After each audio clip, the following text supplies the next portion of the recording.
बिस्मिल्लाहिर्रहमानिर्रहीम। अस्सलामु अलैकुम वरहमतुल्लाहि वबरकातुह। उम्मीद करता हूँ नाज़रीन इकराम खैराफियत से होंगे। आज के इस दौर में अल्हम्दुलिल्लाह मदारिस बनीन के मदारिस के साथ साथ बनात के जो मदारिस हैं उनका भी काफ़ी रुझान है और जगह जगह पर बनात के मदारिस भी खुले हैं और वहाँ बच्चियों को हाफ़ज़ा भी बनाया जाता है और साथ साथ उनको आलमा का कोर्स भी कराया जाता है। लेकिन एक बात जो काबिल गौर है वो ये है कि अगर कोई आदमी ख्वाहिश रखता है कि मेरी बच्ची है और उसको मैं हाफ़ज़ा बनाऊं, तो असातिज़ा की ज़िम्मेदारी से पहले उनकी वालिदैन की ज़िम्मेदारी ये है कि उनके मुस्तक़बिल को देखें। अगर उनका मुस्तक़बिल ऐसा है और ऐसी जगह उनका रिश्ता होना है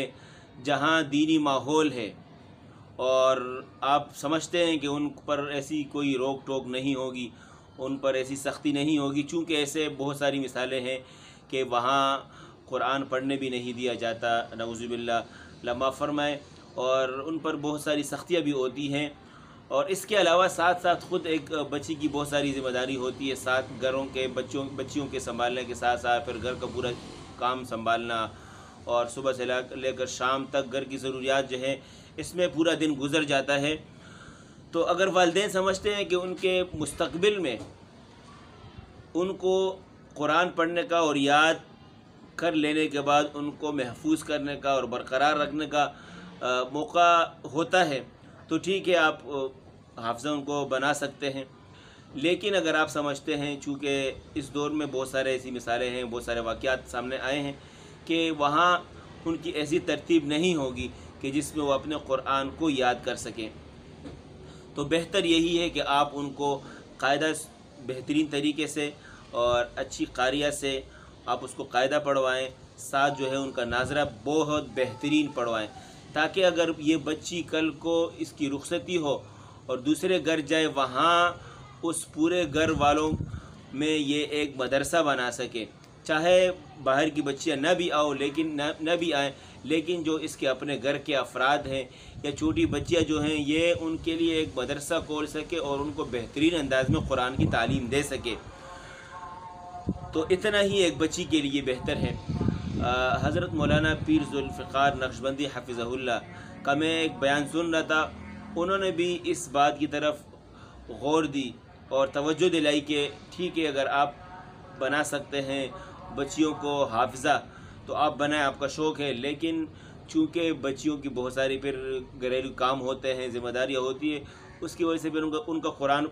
भूल जाता है। तो कहीं ऐसा ना हो कि हम सवाब की नीयत से, जो इसके बारे में फजीलती आई हैं कि एक आदमी जो है अगर एक बच्चा हाफिज़ या हाफ़ज़ा बनते हैं तो वो 10 जहन्नमियों को जहन्नम से निकाल कर जन्नत में दाखिल करेंगे और उनको जो है एक ताज पहनाया जाएगा, उनके वालिदैन को ताज पहनाया जाएगा। हम इसकी तवक्को रखें और कल को वो कुरान भूल जाए, फिर पैगम्बर सल्लल्लाहु अलैहि वसल्लम की हदीस मुबारक ये भी है कि बहुत सारे लोगों को सज़ा दी गई, उनमें सबसे बड़ी सज़ा ये थी कि एक आदमी है और उसने कुरान भुला दिया है, तो सबसे बड़ा गुनाह उसी के लिए है और सबसे बड़ी सज़ा उसी के लिए। अल्लाह हमें उन अज़ाबात से महफूज फरमाए और हम कोशिश करें कि हमने कुरान पढ़ा हुआ है तो रोज़ाना के हवाले से हमारी तरतीब है वो भी हो। और मैं उनके लिए भी मेरी एक मुअद्दिबाना गुजारिश है उन हज़रात के लिए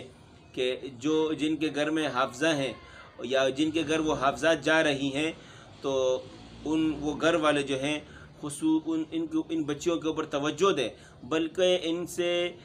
आप ख़ुद कहलवाएँ और उनसे कहें कि आपके फ़लाँ टाइम जो है कुरान का है, आप अपने कुरान को टाइम दें। और मैं ज़रूरी समझता हूँ कि इन बच्चों से भी एक गुजारिश करूँ कि ये भी अपने कुरान की तरफ तवज्जो दें, चूँकि बचपन में इनको ख़ुद मालूम है कि कितनी सारी तकलीफ़ें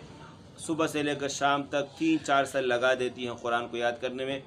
फिर इसी कुरान को हल्की सी कोताही सुस्ती की वजह से भुला दिया जाता है, तो ये फिर एक अज़ाब का सबब है। उम्मीद करता हूँ और मेरी दुआ भी है और मैं चाहता भी हूँ कि आप इस कुरान के साथ लगाव करें, दिल लगाएं, इसको अपने ओढ़ना बिछोना बनाएं।